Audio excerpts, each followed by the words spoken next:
अस्सलामुअलैकुम, good morning, सुबह बखैर। Welcome. क्या हाल है? कोविड तो नहीं हुआ आपको? क्या नहीं हुआ? कोविड तो नहीं हुआ? क्यों हो रहा है? हाँ, हो रहा है भाई, हो रहा है। और देखिए, एहतियात बरतनी चाहिए सबको। सुना था डेंगू का भी कुछ, क्योंकि बारिशें वगैरह हुई हैं, लेकिन कोविड भी अब दोबारा से वापस आ जाना, that's not fair. Covid has never left actually. So किसी न किसी सूरत में, किसी न किसी फॉर्म में मौजूद रहता है।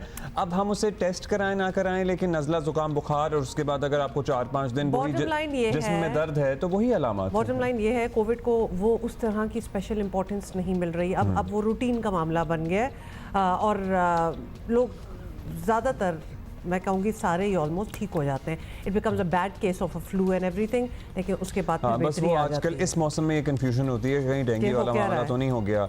लेकिन डेंगू में ज़ाहिर नज़ला जुकाम तो नहीं होता, बुखार की शिद्दत ही ज़्यादा होती है।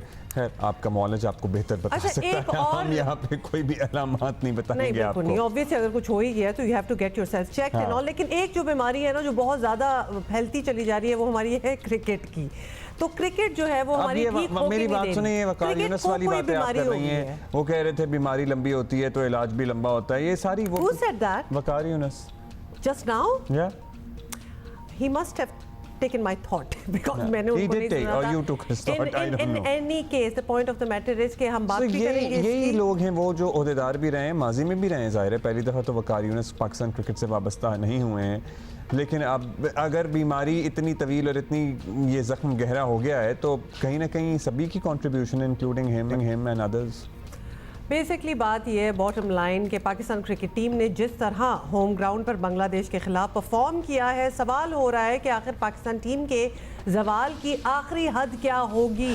I mean this is so sad. ये आपने जो लाइन बोली है ना, यही है बहुत हर्टफुल है। Well then let it be, क्योंकि इनमें से क्या चीज़ है जो हमें हर्ट नहीं करी कि अब हम इस लाइन पे ना, नहीं, जो है वो है। वी आर गोइंग टू से इट एज इट इज।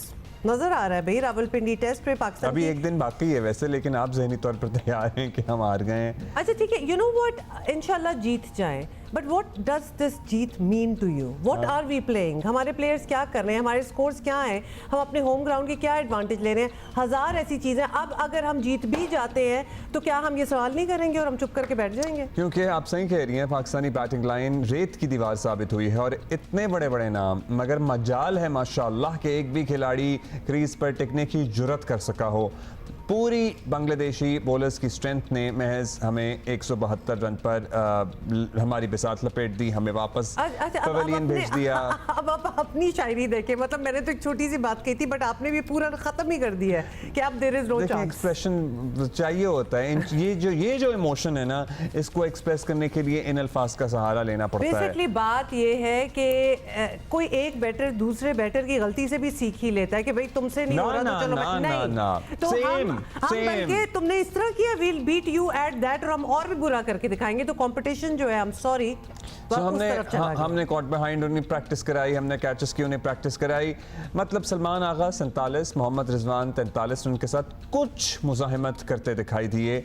एक ऐसे फॉर्मेट की क्रिकेट जहां सेंचुरी मेकर तो छोड़ें, डबल सेंचुरी मेकर्स की लंबी फहरिस्त मौजूद है, मगर ना जाने ऐसा क्या हुआ है कि हमारे बैटर्स के लिए टेस्ट मैच में 50 रन बनाना पहाड़ बन गया है। और I think Babar Azam should, consider taking a long break, or revisiting his. Say it. What did you want मतलब to उनको say? अब आराम करना चाहिए कुछ दिन के लिए एटलीस्ट। सो आज मुसलसल उनकी लगातार 16वीं इनिंग है जिसमें वो नाकाम रहे हैं। सो या all that fanfare and everything, ऐसा लगता है कि वो रन बनाना भूल चुके हैं। कल मुसलसल 16वीं इनिंग में नाकाम रहे हैं।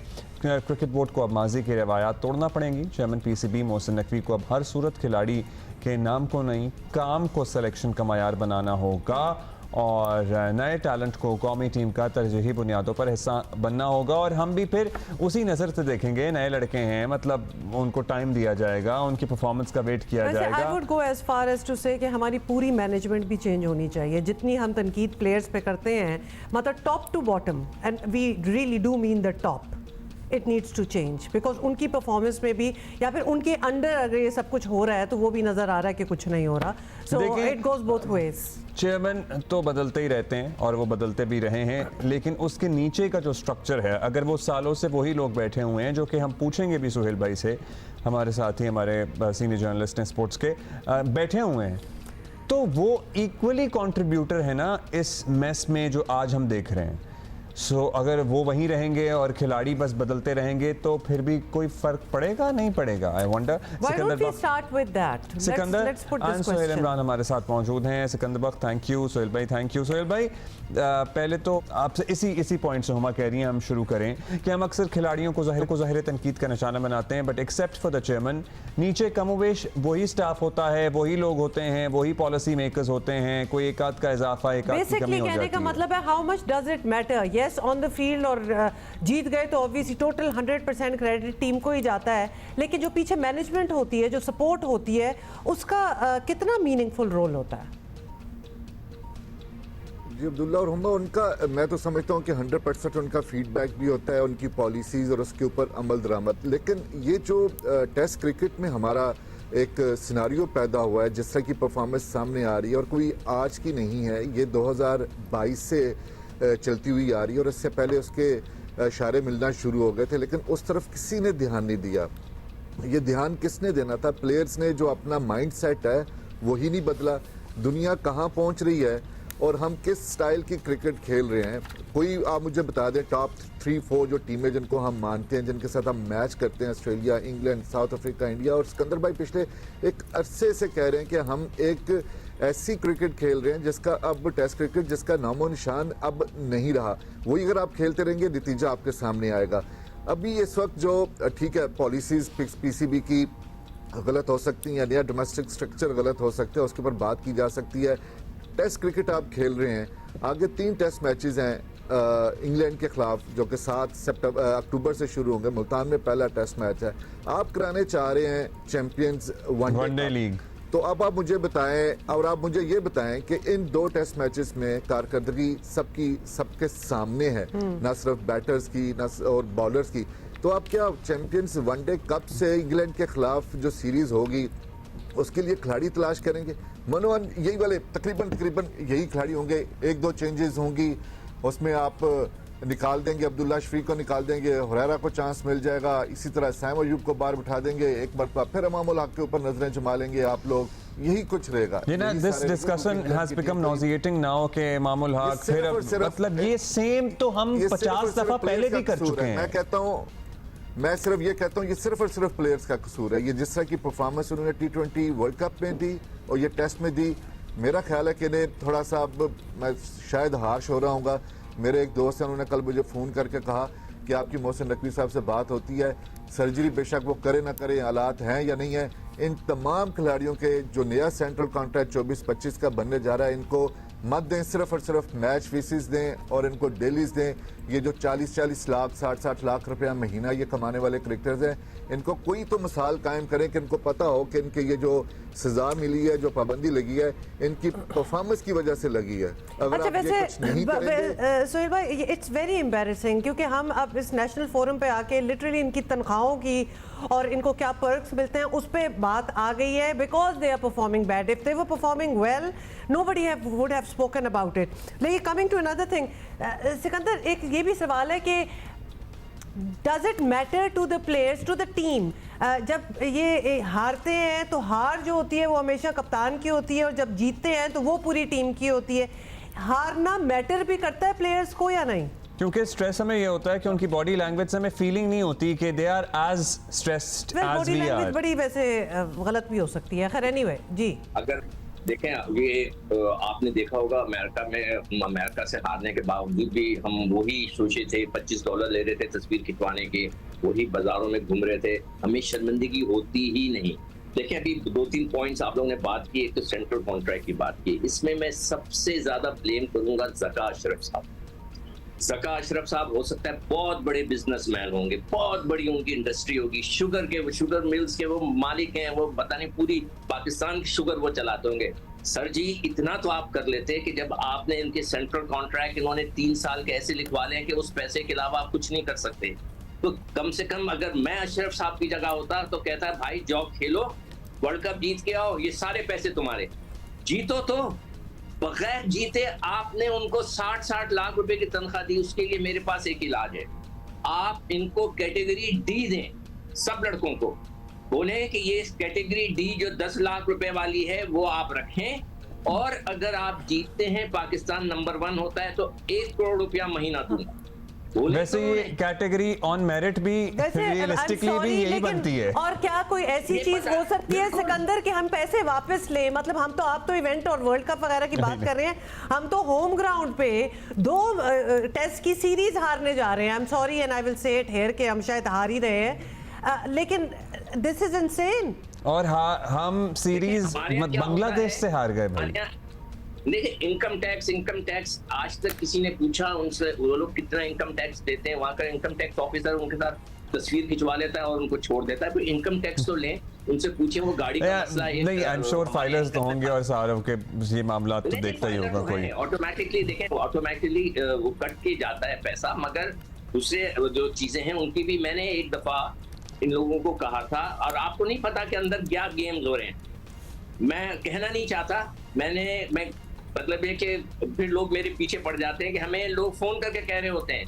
मैं मतलब ये कि हल्फिया कह रहा हूँ कि मुझे लोग फोन करके कहते हैं ये मैच हारने वाले पहले से। अब मुझे बताइए, ये नहीं कैसे हो खैर सकता है? सिकंदर, अब तो वो आई एम सॉरी, हमारी वो तो इतनी वैसे जीरो नजर भी आ जाता एक्सपेक्टेशन और हमारी इतनी जीरो वो वैसे एक्सपेक्टेशन भी आ हो जाता चुकी है। है और अच्छा, उनकी आप ये परफॉर्मेंस कह भी रहे ये हैं हो कि चुकी है कि पता ही चल रहा होता है। देखिए, अभी मेरी जो बात थी वो सोहेल इमरान साहब ने कह दी कि वही बात जो मैं 1-1.5 महीने से और लिख कर देकर आया हूँ कि भाई टेस्ट मैच इंग्लैंड से हो रहा है, बड़ी टीम है, आप 4 ओवर क्रिकेट कराएं, वो तो खैर हो गया।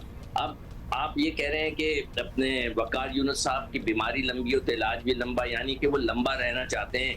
पहले वो DIG बने थे जब चीफ कोच थे, उसके बाद उन्होंने एक्सेप्ट कर लिया कि मैं SHO बन के रहूंगा, बॉलिंग कोच बन गए, उसके बाद फिर वो कोच बने। मेरे बहुत अच्छे दोस्त थे, हम साथ, मैं ही उनको लेकर आया था पहली दफा UBL के अंदर जब मैच खेले थे। हमारी बैंक थी जो उसको लेकर आई, उनको क्रिकेटर बनाया। मगर यार इतनी अक्ल तो कर लें ये सारे। कल मैंने अब्दुल्ला आपको बताया था ना कि कोचेस से कुछ नहीं होता, असल खिलाड़ी होते हैं।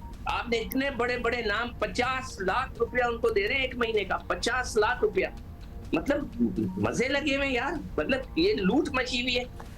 मतलब वो अच्छा, क्या कर अगर लेंगे अच्छा आपके परफॉर्म लड़के? कर वही रहे हो सब तो रहे मजे मुश्ताक। लगे भी हो तो इट्स थोड़े ओके, से लेकिन वैसे मैं हमारी यही सोच रहा था कि बहुत थोड़े से सकते इसका हैं 10% हम मुस्ताक फंड्स भी इधर उधर खेलों में डाइवर्ट करें तो वी ओह, वो तो कैन खैर do that's really another wonders. नहीं, देखें उसमें सकलैन मुस्ताक भी कोच रह चुके हैं, मिसबाहुल हक भी कोच रह चुके हैं, आपके जो वकार यूनुस कोच रह चुके हैं। सिर्फ 2 नए लड़के आए हैं, शुएब मलिक और सरफराज, बाकी तो सब आजमाए हुए हैं।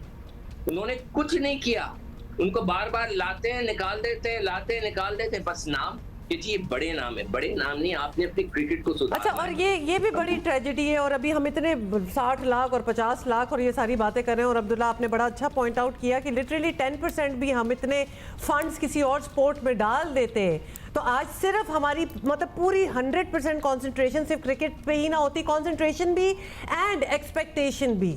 We should have and we still can diversify the kind of money that goes into cricket is insane. और उसका कुछ एंड में रिजल्ट भी नहीं निकल रहा, तो वो और भी ज्यादा पेनफुल बात है मेरा ख्याल है। अब ये जाके आई होप ये बाकियों को भी ये रियलाइजेशन। सोहेल भाई, अब आप ये बताइएगा कि हम ये हसन महमूद, नाहिद राना, 90% लोगों को इनके नाम भी नहीं पता नहीं होंगे पता एक्सेप्ट फ्यू। मतलब बांग्लादेश के जो यार हम और हमारे आप खिलाड़ियों का स्टैचर देखें अदरवाइज, और मतलब उनका एक्सपीरियंस देखें, उनकी स्टारडम और उनका रोब और दबदबा देखें। आई वाज जस्ट थिंकिंग जब ये आए इनसे होंगे out हो रहे हैं। पाकिस्तान, जब ये बांग्लादेश की टीम पाकिस्तान आई होगी तो थोड़ा सा तो वो भी डर रहे होंगे ना कि हम पाकिस्तान जा रहे हैं, होम ग्राउंड पे पाकिस्तानियों के साथ खेल रहे हैं, इतनी strong team and all that. मतलब अब सब फूक निकल गई इन अ सेंस।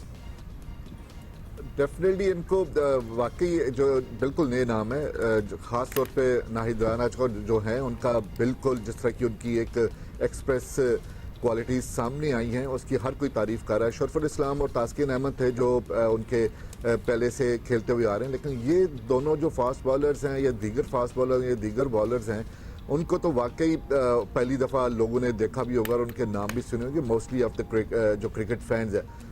मैं फिर एक मरतबा वही बात दोहराऊंगा कि किसी चीज़ का कोई कसूर नहीं है। आपका जो डोमेस्टिक क्रिकेट स्ट्रक्चर है वो आपने कभी जाके देखा नहीं है कि वहाँ पर क्या हालात होते हैं। सारे के सारे जो लोग हैं वो अपनी अपनी जिस तरह होता है ना कि दिहाड़ीदार किस्म के लोग आते हैं और आए खेले और चले गए, उसमें कोई किसी किस्म की सनसनी खेजी नहीं है, अगर उस लेवल के ऊपर नहीं है तो आप जब टेस्ट क्रिकेट खेलते हैं वहां पे सारे के सारे जो जितने भी ये शहजादे बैठे हुए हैं, ये 3.5 घंटे की और 8 घंटे की क्रिकेट के खिलाड़ी रह चुके हैं। इनको टेस्ट क्रिकेट उकताहट महसूस होती है, ये इतनी लंबी क्रिकेट नहीं खेल सकते।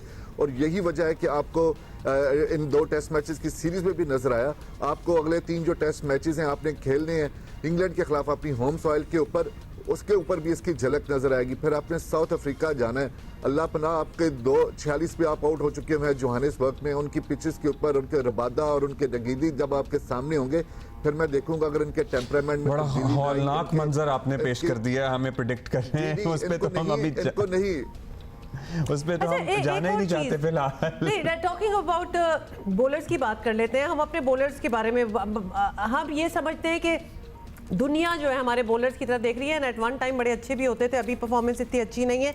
लेकिन जब हम उनको देखते हैं द वे जिस तरह उन्होंने हमें आउट किया है बड़ा स्ट्रेटेजिकली, हम तो उसके करीब भी नहीं है। Why have we, how did we lose that spark? Why मैं नहीं कहूंगी, how did we lose that spark? Sikandar, क्योंकि सिको हमारी ना बॉल सीम हो रही है ना हमारी पेस आ रही है, और अगर सीम हम हल्का सा सीम होती है हम नहीं खेल पाते, हल्की सी पेस होती है हम नहीं खेल पा रहे।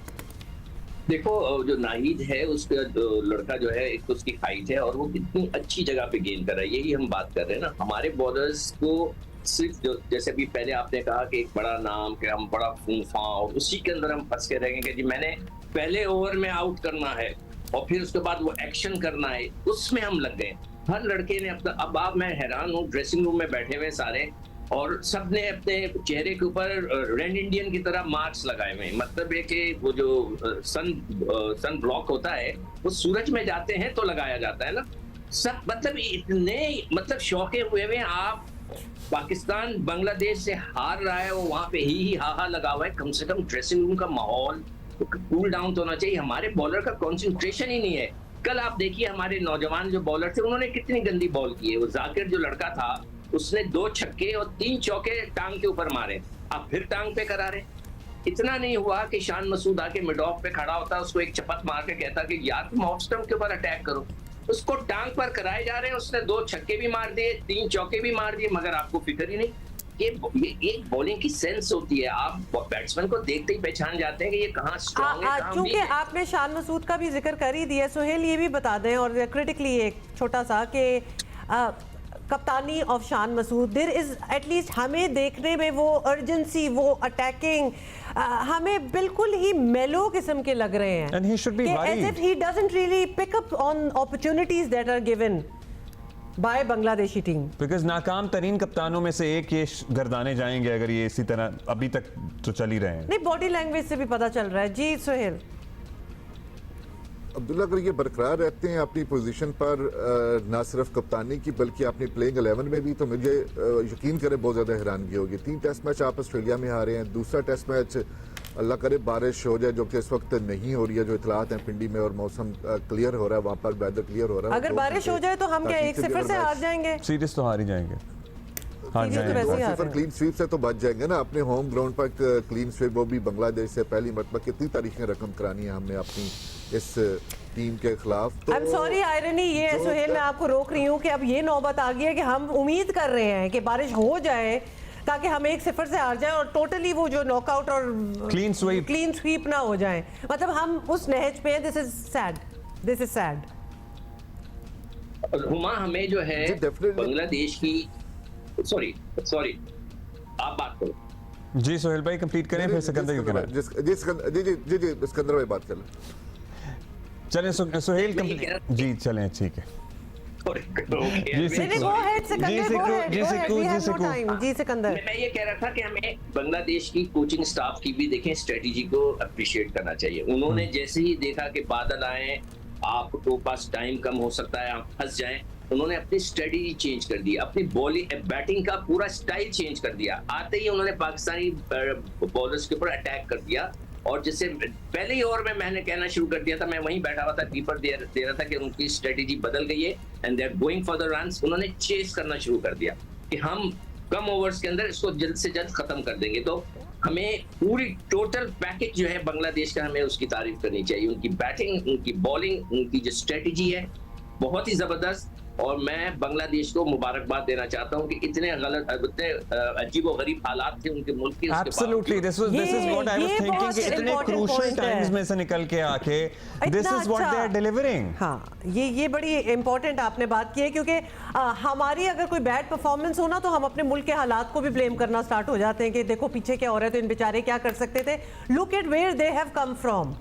मतलब वो तो उस मोमेंट पे आए हैं जब वो बांग्लादेश में मतलब एक Homa, do you remember that time when we were in the World Cup और हम क्या डिस्कशन कर रहे थे, लड़के इसलिए परेशान है कि सेंट्रल कॉन्ट्रैक्ट का क्या बनेगा, उस पे बहसें हो रही थी। और इनके तो मुल्क का क्या हाल था? इनके मुल्क में सारी सूरत हाल तहवाला हो गई और ये यहाँ पे इनकी परफॉर्मेंस देख लें आप, नहीं कोई फर्क पड़ा इन्हें, जो कि अच्छी बात में आता है। हम तो तारीफ ही कर रहे हैं, लेकिन हमें गुस्सा तो अपनों पे चढ़ा हुआ है। In any case I think that कल बाकी हम अपनी ये मजलिस जो है वो कल कंटिन्यू करेंगे। यस, क्योंकि हमने तो अभी रोना है। Sikandar, thank you. Sohail, thank you for being with us. Obviously 5वां दिन, सो बारिश पता नहीं होगी या नहीं होगी, लेकिन मुझे लग बारिश जाएगी। कहते हैं मतलब शायद क्या कर सकते हैं मतलब आप? मेरा ख्याल है कि जो डिसाइड कर लो किस तरह हार रहा है। क्लीन स्वीप चाहिए या 1-0? जो भी हो, मेरा ख्याल है कि रियलिटी चेक मिलना चाहिए। And क्या of course, पता? and then there can be a miracle as well. But you know, it seems like we are all sitting there waiting for a miracle to happen. क्योंकि हमने अपने हाथ नहीं उठाने कुछ करने के लिए, तो हम मिरेकल का इंतजार करते हैं और बैठ के। मेरा नहीं ख्याल कि कोई होने वाला है, थोड़ा सा कुछ इनपुट होना चाहिए मिरेकल होने के लिए भी। अभी हम भी साजगार जरा नहीं बिल्कुल है। बदलेंगे। आप बारिश की तवक्कुआत की बात कर रही थी। लाहौर में कल रात अला सुबह धुआंधार मूसलाधार बारिश हुई है, मतलब बादल जमकर बरस रहे थे, मौसम इंतहाई खुशगवार हो गया है सुबह। एंड इनफैक्ट सुबह इस्लामाबाद में भी बड़ी बारिश हो रही है। और कराची में एक और सिस्टम दाखिल हो रहा है और कराची समेत जो सिंध के मुख्तलिफ शहरों में आज और कल गरज चमक के साथ बारिश बरसा सकता है। कराची के ज़ाहिर सूरत हाल हम आपको पहले भी बताते रहे हैं, लेकिन ये विजुअल्स हैं। This is Lahore, this is Islamabad, this is Lahore के हैं। बाय द वे लाहौर के हैं, खूबसूरत लग रहा है। लेकिन बारिश जब हो रही होती है ना, और अगर टूटी हुई सड़कें ना दिखाएं तो हम सारे ही खूबसूरत लगते हैं। तो Karachi was also looking very pretty when it was raining, जब तक मैनेज हो पा रहा था। लेकिन ये आज कराची वाले अगर इस वक्त हमारी ये खबर सुन रहे होंगे और बाहर मौसम देख रहे होंगे तो नहीं लग रहा होगा कि कोई बारिश अब रह गई है, because it's really bright and shiny and Sunny. मतलब सुबह सुबह जो पानी आता है ना 6:30-7 बजे, वो भी अगर छत पे आपकी टैंकी लगी हुई हो तो उसकी तपिश से आपको अंदाजा हो जाता है कि मौसम कैसा नहीं है। लेकिन वादा यही किया जा रहा है कि बारिश जो है वो एक और सिस्टम, जिस तरह अब्दुल्ला बता रहे हैं कि वो सिस्टम जो है वो बन रहा है। अच्छा जी, अभी हम मुल्क के मुख्तलिफ शहरों की सूरत हाल मालूम करेंगे और बदीन जाएंगे और एजाज जई हैं हमारे साथ वहाँ मौजूद। लेट्स सी कि वहाँ सूरत हाल में बेहतरी आई है या नहीं। देखिए, मानसून बारिशों के बाद जिला बदीन के देहातों में सैलाबी सूरत हाल है और यहाँ के जो मकीन हैं वो महफूज मकामात की जानिब बोट्स में मुंतकिल हो रहे हैं। मैं यूनिकोसल तराई में मौजूद हूँ। यहाँ मेरे साथ ये एक ख़ानदान है जो कि इस वक्त अपना बचा कुचा सामान और बच्चों के साथ महफूज मकामात की जानिब जा रहा है। हम इनसे जानते हैं कि इनके गांव में सैलाब से क्या तबाहकारियां हुई हैं। जी बताइएगा। असी माना बुढ़ा आहियूं, असी बच्चा खणी ॿाहिरि वेठा आहियूं, असां हिते ॿेड़ियुनि में ॿार पिया कढनि, असांखे असां लाइ मजबूर थी पिया आहियूं। असीं ज़बरदस्त माना असीं हारी माण्हू आहियूं, असांखे का शइ कोन मिली आहे, असीं माना ॾाढा तकलीफ़ में आहियूं। इनका कहना है कि गरीब अफराद हैं, मजदूरी करते थे, लेकिन अब इनके जो घर हैं वो गिर चुके हैं। पीने का पानी का शदीद बुरान है। पीने के पानी के लिए इन्हें हैंड पंप से पानी हासिल करना पड़ा है और ज़ेर ज़मीन का जो पानी है वो खारा है। इसके अलावा जो इनका कहना था हुकूमती सतह पर इनकी इमदाद नहीं की जा रही, सिर्फ इनको बोट्स फराम की गई हैं ताकि ये सिर्फ महफूज मकामात की जानिब मुंतकिल हो जाए। ना इनको टेंट्स दिए गए हैं, ना इनके लिए दीगर सहूलियात का एहतमाम किया गया। ये मुतालबा करें कि हुकूमत इनको टेंट्स फराम करे और इनके जो छोटे छोटे मासूम बच्चे हैं इनके लिए पीने का साफ पानी भी फराम करे ताकि इनकी जो मुश्किलात हैं वो उसमें किसी हद तक कमी आ सके। जी बहुत शुक्रिया एजाज जई। देखें कहाँ कहाँ पहुँच जाते हैं हमारे कॉरेस्पॉन्डेंट भी, मतलब वो कश्ती में साथ बैठे हुए हैं just to give you a true perspective of what's going on there. अच्छा, नौशेरो फिरोज चलते हैं, गुलाम हैदर आकाश हमें वहाँ के हालात बता रहे हैं। जी बिल्कुल, ज़िला नौशेरा फिरोज की तहसील कंडियारो अभी तक उसकी मुतअद्दिद जो देहात हैं वहाँ पे इस बारिश का पानी जमा है, जिसके बाद सैलाबी सूरत हाल हुई। मुतअद्दिद बार उन इलाके के लोगों ने एहतजाज किया कि हमारे गांव देहात से सैलाबी पानी निकाला जाए और मुतअद्दिद 2-3 बार स्पेल आए और चले गए। ताम इन मकीनों के एहतजाज के बावजूद भी तहसील कंडियारो के मुतअद्दिद जो गाँव देहात बारिश के पानी से सैलाबी सूरत हाल के बायस जो मुतासर हुए हैं उनसे सैलाबी पानी नहीं निकाला गया, जिसकी वजह से वहाँ पर मुख्तलिफ अमराज जन्म ले रहे हैं। मलेरिया इसमें इजाफा हो गया है, मच्छरों की बहुतात है, जिसकी वजह से पेट के अमराज और दीगर बीमारियाँ वहाँ फैल रही हैं। इलाका मकीन का कहना है कि मुतअद्दिद बार हमने ये मुतालबा किया है कि हमारे गांव देहात से सैलाबी पानी निकाला जाए, ताकि हमारे इलाके की जो आमदरत बहाल हो सके और हम अपने काम काज पर जा सके। ताहम अभी तक उन इलाकों से अभी तक ना बारिश का पानी निकाला जा चुका है, ना ही उन्हें कोई रिलीफ दिया जा रहा है, ना ही वहाँ पे कोई मेडिकली कैंप लगाया जा रहा है, ना कोई वहाँ मेडिकल डॉक्टर्स की टीमें भेजी जा रही हैं, ताकि इस खड़े पानी से जो सैलाब से और इन पानी से जो बीमारियां फैल रही हैं, जो मच्छरों को बहुतात है, उनके लिए भी कोई स्प्रे नहीं कराया जा रहा। तो उनका यही मुतालबा है कि कंडियारों की तहसील के मुतअद्दिद जो गाँव अब भी बारिश के पानी में डूबे हुए हैं, उनमें से फौरी तौर पर इन बारिशों के पानी को निकाला जाए, ताकि मच्छरों की बहुतात में कमी आ सके और मुख्तलिफ अमराज में कमी आ सके और इन्हें कोई रिलीफ मिल सके। जी, चैलेंजिंग सिचुएशंस हैं बहुत ज़्यादा, और फिर बारिश जब होती है तो और अच्छा, ज़्यादा एक बुरा हो जाता है सीन। कल मैं किसका, हाँ वो मैं गुड्डू पाकिस्तानी हमारे फोटोग्राफर, उनसे बात कर रहे थे, सिंध की खूबसूरती को उजागर करते हैं। वो बता रहे थे हमारे गांव में इतने मच्छर हैं, if somebody wants to donate मच्छरदानियाँ, इस वक्त इन इलाकों में मच्छरदानियों की अशद ज़रूरत है। सो यस, दैट्स समथिंग क्योंकि दैट अक्सर यू फिर कैन याद डू। नहीं आता ना कि क्या करें? तो क्या करें। तो एक और क्योंकि बारिश ये बरसाने वाले बारिशों सिस्टम की बात हो रही है, सो पता नहीं आएगा नहीं आएगा। स्पेकुलेशन में ही बात कर रहे हैं, लेकिन हमारे साथ हैं अंजुम नज़ीर, मेट्रोलॉजिस्ट, उनसे ज़रा पूछ लेते हैं कि वाकई कोई सीन बन रहा है। Thank you for joining us this morning. ये ज़रूर बताइएगा, क्योंकि अगर हम यही कह रहे थे, अगर आप कराची में हैं और इस वक्त बाहर आसमान की तरफ देखेंगे तो आपको यही लगेगा कि जितनी बारिशें होनी थी वो हो गई हैं, अब आगे कुछ नहीं होने वाला। लेकिन हमें यही बताया जा रहा है कि एक और सिस्टम भी बन रहा है बारिशों का। जी देखें, बारिशों का सिस्टम तो बन चुका हुआ है। ये इंडिया से जो है वो डिप्रेशन की सूरत में इंडिया पे था, और ये अब हमारे ईस्टर्न बॉर्डर्स के क्लोज हो गया है। इस वक्त भी जो है वो हमारे साउदर्न थरपारकर में कुछ इलाकों में लाइट टू मॉडरेट बारिश हो रही है। ताहम इसके साथ साथ एक मगरबी हवाओं का सिलसिला भी जो है वो अपर कंट्री को मुतासिर कर रहा है, और उसके तहत आज जो है सदर्न हमारा जो पंजाब है उसमें अच्छी बारिश की इम्कानात मौजूद हैं। अगर हम सिंध की बात करें तो सिंध के अक्सर अजला में, ख़ास तौर पे जो जनूबी अजला हैं जिसमें थरपारकर, मीरपुर ख़ास, उमरकोट, बदीन और इससे जो मुधिका इवन हैदराबाद तक जो हमारे डिस्ट्रिक्ट्स हैं, यहाँ पर जो है वो मॉडरेट से कहीं कहीं हैवी स्पेल की भी तवक्को है आज और कल। अगर आप कराची की बात करते हैं तो कराची में कल इम्कानात बनेंगे बारिश के, ताहम ज़्यादा तवक्को इस बात की है कि कराची के जो आउटस्कर्ट्स हैं उनमें बारिश के ज़्यादा चांसेस होंगे। ऑलराइट, कराची के आउटस्कर्ट्स में ज़्यादा बारिश के चांसेस होंगे। वैसे हम कितनी बारिश की बात कर रहे हैं फॉर इंस्टेंस यहाँ पर? देखें, कराची के लिए अगर आप बात करें तो कराची में तो लाइट रेन ही एक्सपेक्टेड होगी, ताहम कहीं कहीं मॉडरेट भी हो सकती है। ज़्यादा बारिश कराची के लिए नहीं है, ताहम अभी मॉनसून जारी है और इस बात की तवक्को है कि एटलीस्ट इसके बाद एक सिलसिला और सिंध को मुतासिर कर सकता है। अच्छा, अगर हम सिर्फ कराची की बात करें और आप कह रहे हैं कि बारिश जो है वो आउटस्कर्ट्स में हो सकती है but not perhaps inside the city, लेकिन कोई क्लाउडी, कोई ओवरकास्ट वेदर ये हमें देखने को मिलेगा कल? क्योंकि वो भी हमारे लिए बड़ी चीज़ हो जाती है, अच्छी बात हो जाती है। जी देखें, आज भी पार्टली क्लाउडी है, विंड्स थोड़ी सी अभी लाइट हैं, ऑल्दो के समुद्री हवाएं ही हैं, ताहम अभी भी जो असना का रेमिटेंट्स हैं वो अवेलेबल हैं आपके साउथ वेस्ट अरेबियन सी में, जिसकी वजह से प्रॉपर कराची में जो है वो समुद्री हवाएं अभी बहाल नहीं हैं, ताहम हल्की हवाएं चल रही हैं तकरीबन 12 से 14 किलोमीटर फी घंटा की रफ्तार से।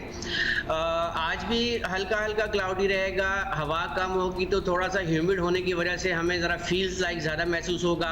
ताहम अगर हम कल की बात करते हैं तो दिन का आगाज़ जो है वो पार्टली क्लाउडी से होगा, ताहम इस बात की तवक्को है कि दोपहर तक जो है वो कराची में कुछ अच्छे हमें क्लाउड्स देखने को मिल सकते हैं। अच्छा अंजुम साहब, ये मॉनसून आपने कहा इसके बाद एक और सिस्टम होगा, so has the monsoon prolonged या फिर इतना ही हर साल होता है और हम भूल जाते हैं और ये नॉर्मल है? क्योंकि सितंबर में तो बहुत गर्मी पड़ती है मैदानी इलाकों में भी, इस तरफ भी। देखिए जी, पहले कभी एक बात कही जाती थी कि पाकिस्तान में मॉनसून जो है वो 15 जुलाई से 15 सितंबर तक रहता है। ताहम जैसे जैसे मौसमियाती पैटर्न्स हमारे चेंज होते जा रहे हैं, तो अब हम देखते हैं कि मॉनसून जो है सितंबर तक प्रोलॉन्ग करता है। अगर आपको याद हो तो 2022 में मॉनसून जो है वो 30 सितंबर तक प्रोलॉन्ग हुआ था all of the country, specially Karachi में भी 30 सितंबर तक बारिश हुई थी। तो ये आप ना कहें कि सितंबर अब आ गया है तो शायद मॉनसून ख़त्म हो जाएगा। मॉनसून की कोई फिक्स डेट्स नहीं होती हैं, ये प्रोलॉन्ग कर जाता है। जैसे अभी हमारे यहाँ लालीना कंडीशंस जो है वो डेवलप हो गई हुई हैं, तो उसकी वजह से जो है हमारी समर में जो रेनफॉल्स होती हैं वो एग्जीट करती हैं। ताहम उसका जो है आफ्टर जो इम्पैक्ट हमारी विंटर रेनफॉल्स पे होता है वो इन्वर्स होता है कि हमारी जो विंटर की रेनफॉल्स हैं वो सप्रेस हो जाती हैं। अब इस बात की भी तवक्को है कि ये सितंबर के बाद जो है एक लॉन्ग ड्राई स्पेल एक्सपेक्ट होगा पाकिस्तान में, तो जिसकी वजह से जो हमारा फॉग और स्मोक का सीजन है वो अर्ली जो है वो ऑनसेट हो जाएगा और प्रोलॉन्ग। फिर ये सारी चीज़ें फसलों को बहुत मुतासर करती हैं। अभी कपास की फसल मुतासर हो रही है, फिर हम अपने उसी टाइम के हिसाब से फसलें लगा रहे हैं, फिर ड्राई स्पेल आएगा तो हमारी कीनू की जो काश्त है वो मुतासर होती है बिकॉज उसको भी विंटर रेन की ज़रूरत होती है। सो you know it all becomes a little confusing at the same time. I'm sure वो रिसर्च तो चल ही रही होती है कि किस टाइम क्या करें। 2022 का आपने हवाला दिया था, 2022 तो एक बड़ा ही एक खतरनाक किस्म का साल था कराची के हवाले से, जब बिल्कुल ही कराची डूब गया था बारिशों में। लेकिन अब जरा पंजाब की तरफ आते हैं, क्योंकि लाहौर में कल रात कोई शदीद किस्म की बारिश हुई है, इस्लामाबाद में सुबह से बारिश हो रही है। ये भी आपको नॉर्मल ही पंजाब के हवाले से लग रहा है, और कब तक ये बारिशें वहाँ चलेंगी? देखिए, ये नॉर्मल फिनोमेना ही है। जैसे बताया था कि मॉनसून प्रोलॉन्ग करेगा, और फिर मैं इस बात का अयादा करूंगा कि हमने पहले भी बता दिया था कि जो सीजनल फोरकास्ट में कि जो हमारा सेकंड फेज़ होगा वो ज़्यादा विगरस होगा as compared to first phase में जो जुलाई और स्टार्ट ऑफ अगस्त तक हमने कुछ जेंटल रेन्स, कुछ रेनी स्पेल्स देखे, लेकिन सेकेंड स्पेल जो है आप देख रहे हैं कि तकरीबन पूरे मुल्क में ही जो है वो अच्छी बारिशें दे रहा है। जैसे आपने लाहौर की बात की, इस तरह जो है वो नॉर्थ ईस्ट पंजाब की बात करें जहाँ सियालकोट है, इससे भी ज़्यादा बारिश हुई है। उसके साथ साथ जो डीजी खान है या अपर आपका नॉर्दर्न बलूचिस्तान है, वहाँ पर बहुत ज़्यादा बारिश हुई है, जिसकी वजह से सिचुएशन जो है वो काफ़ी वर्स्ट हो गई है। और यही चीज़ जो है वो आज भी रिपीट होने जा रही है कि northern Balochistan, KP, southern Punjab, eastern Punjab और इस्लामाबाद समेत जो अपर केपी और कश्मीर के एरियाज़ हैं, यहाँ पर भी आज और कल जो है वो बारिश के स्पेल वक्फे से रहेंगे। ऑलराइट, सो बहुत उधर भी बारिश हो सकती है। एक बात मैंने पूछनी है ज़रूर कि सितंबर आता है ना अंजुम साहब, तो लोग ऑलरेडी सर्दी की आस लगाए बैठ जाते हैं, और हमने देखा कि मौसम गर्मा भी ज़रा देर से आया है, और यूजुअली सर्दियां भी आगे ज़रा डिले होती जाती हैं। तो अक्टूबर में हम क्या समझें, गर्मी पड़ेगी या अक्टूबर में मौसम मुतदिल हो जाएगा? देखें, कराची में जो गर्मी होती है उसके दो स्पेल्स होते हैं, एक प्री मॉनसून, एक पोस्ट मॉनसून। प्री मॉनसून की गर्मी भी हमने देखी, हमें जुलाई में भी अच्छी गर्मी देखने को मिली, कराची में शदीद गर्मी रही। ताहम अब जब ये सितंबर का एंड हो जाएगा या जब अक्टूबर आएगा, अक्टूबर कराची में मोस्टली गर्म होता है, इसको हम सेकेंड समर फेज कहते हैं। और कराची में तो जो सर्दी आती है वो तकरीबन आप कह लें कि दिसंबर मिड हो जाता है तो कराची में सर्दी आती है। That's right. Alright, so अच्छा, एक फाइनली, क्योंकि अभी रावलपिंडी में हमारा सेकंड टेस्ट का बिल्कुल ही एंडिंग ही चल रही है, और हम थोड़ी सी दुआ कर रहे हैं कि वहाँ बारिश हो जाए, थोड़ी सी नहीं ज़्यादा दुआ कर रहे हैं। थोड़ी सी एम्बैरेसमेंट से बचने के लिए आप हमें बता दें कि रावलपिंडी में बारिश होगी, हो रही है? जी बिल्कुल, आज रावलपिंडी में बारिश होगी, और जैसे आपने बताया कि कुछ इलाकों में तो हो भी रही है, और ये तकरीबन रावलपिंडी, इस्लामाबाद में आज भी बारिश के इम्कान तेज बारिश है आज, मतलब तेज बारिश के इम्कान। अच्छा, पूछ भी लो मैच के वाले से।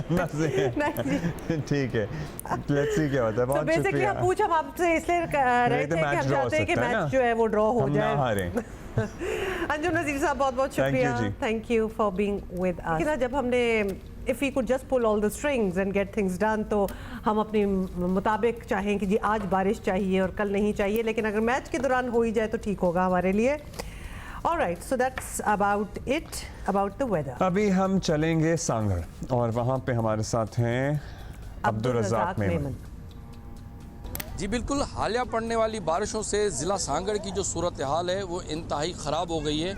आप देख सकते हैं कि ये ज़िला सांगड़ के इलाका है चक, जो इस वक्त मुकम्मल तौर पर डूबे हुए हैं। अगर इसी तरह हम बात करें टंडवादम के 50 से ज़्यादा देहातों की, तो वो भी आप देख सकते हैं कि इस वक्त मुकम्मल तौर पर डूबे हुए हैं। इन इलाकों में इस वक्त सैलाबी सूरत हाल है। लोग जो हैं वो अपने घरों से अपनी मदद आप निकल कर सड़कों पर आकर बैठ गए हैं। ज़िला सांगड़ के शहर खिपरो, सिंझोरो, शाहपुर चाकर के अतराफ़ के जो देही इलाके हैं वहाँ पर सूरत हाल इंतहाई ख़राब है। बारिश का पानी जो है अभी तक मौजूद है यहाँ पर। गुज़श्ता 2 रोज़ से तो बारिश थम गई है, मगर जो सिंध हुकूमत और ज़िले इंतज़ामिया है वो इन इलाकों से बारिश का पानी जो है वो अब तक निकास नहीं कर पाई है। जो टंडुआदम का इलाका है वहाँ पर सूरत हाल इंतहाई ख़राब है, जिसकी वजह जो है बारिश के पानी के साथ साथ जो रोडी केनाल का पानी था, शगाव पड़ा था, उसके बाद इन इलाकों में पानी जो है वो बहुत ज़्यादा हो गया है। इस हवाले से हमें यहाँ पे बताया गया है कि 6 से 8 माह लग सकते हैं इस पानी को निकास करने के लिए।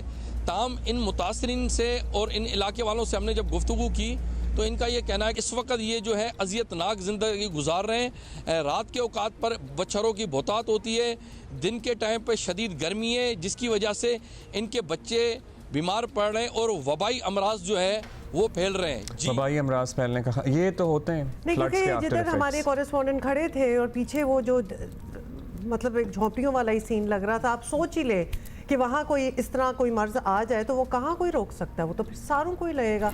आज आप कह रहे होंगे हमारे पास टाइम ही टाइम है, आज तो हम बस जाते हैं और आ जाते हैं। बहुत टाइम है, हम भी जरा शौक में हमने कुछ और गाने भी ना जुनैद जमशेद साहब के फरमाइश किए, निकाल के रखे। हमने गाने जो लगाए हैं वो when he was a part of course vital science, तो हम वो चलाएं, लेकिन जुनैद जमशेद की अपनी जो एल्बम जो सोलो उनका म्यूजिकल जर्नी था कमाल, और उसके बाद जो उनका सेकंड फेज ऑफ लाइफ था, हम बहुत अच्छी कुछ नाते भी निकाल के रखेंगे, वो भी आज आपको सुनाएंगे क्योंकि टाइम हमारे पास बहुत है। लेकिन कुछ और अहम बातें भी हैं। चंद दिनों से मुल्क में ऊपर नीचे बसों के हादसा में दर्जनों अफराद जान से जा रहे हैं, जख्मी भी हो रहे हैं। कहूटा से रावलपिंडी आने वाली बस हादसे में 26 मुसाफिरों की जानें गई हैं। उसी दिन बलूचिस्तान के ज़िला लसबेला में मकरान कोस्टल हाईवे पर ज़ायरीन की बस को हादसा पेश आया, जिसमें 12 अफराद जाँ बहक हुए। मोटरवे पर भी चंद दिनों में कई हादसा रिपोर्ट हुए हैं। आलमी इदारे सेहत के मुताबिक पाकिस्तान में सालाना 35,000 से ज़्यादा लोग रोड एक्सीडेंट में हलाक हो। This is can you imagine 35,000, 35,000 आप करें, हर दिन में कितने फौत हो रहे होंगे इस वजह से, तो दिस इज टू मच। हज़ारों जख्मी और सैकड़ों उम्र भर के लिए माजूर भी हो जाते हैं इन्हीं एक्सीडेंट्स में, और ये बहुत बड़ा ऑफ कोर्स नुकसान है। इन दोनों मॉनसून सीजन भी अरूज पर है और ऐसे में मोटरवे पुलिस ने महफूज ड्राइविंग के लिए हिदायत जो हैं वो जारी कर दी हैं। ट्रांसपोर्ट हुकाम और मोटरवे पुलिस दीगर जिम्मेदार हुकाम को देखना पड़ेगा कि मसला कहाँ आ रहा है। यकीनन हादसात को 100% रोका नहीं जा सकता, हमें ये पता है, लेकिन हादसात की शरह ज़रूर कम की जा सकती है। देखिए, अगर आप कहीं से ट्रैवल कर रहे हैं और बारिशों का मौसम है और बोल्डर या रॉक्स गिर के, जो कि अभी बिल्कुल रिसेंटली हुआ है, आपकी बस पे आके गिरे हैं और उससे एक्सीडेंट्स हो, दैट्स अनदर स्टोरी। लेकिन ब्रेकें फेल हो जाना, बसों का इतना नाकिस होना, उनके सेफ्टी रोड टेस्ट पता नहीं किस तरह उनको क्लियरेंस मिल जाना, दीज आर क्रिमिनल नेग्लिजेंसेस। तो इस पे भी हम बात करेंगे। शहरों की अलग सूरत हाल है, मोटरवेज की अलग सूरत हाल है। IG national highways and motorways police Salman Chaudhry साहब हमारे साथ मौजूद हैं। IG साहब, शुक्रिया, आपने वक्त दिया। अब हालिया दिनों के हादसात की हम बात कर रहे हैं, फिर एक सालाना नंबर भी हमने शेयर किया जिससे लिटरली हौलनाक नंबर है और हम डर गए हैं। मुल्क के मुख्तलिफ हिस्सों में मुसाफिर बसों को बहुत से ट्रैफिक हादसात हो रहे हैं, दर्जनों जाने गई हैं। क्या कुछ रीसेंट कुछ चेंज आया है? क्या वजूहात हैं कि इतने हादसात बढ़ गए हैं या अब हमारी तवज्जो ज़्यादा है इन पे?